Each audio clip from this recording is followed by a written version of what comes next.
Чего холодильник вообще шумит ночью? Для того, чтобы ты думал, что там что-то происходит. Чтобы ты пошел посмотреть, что там. Это маркетинг. Обычно есть по ночам не принято. Тогда зачем тут лампочка? Интересно. Я ночью не ем. Я провожу инспекцию. Проверяю, может, колбаска появилась или еще что.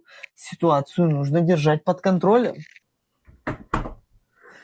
Иногда я открываю холодильник просто посмотреть, как король обходит свои владения.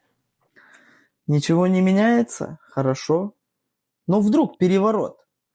Или курица начала эволюционировать. Такие вещи нужно держать под контролем. О любых изменениях всегда лучше знать лично. Приятного аппетита.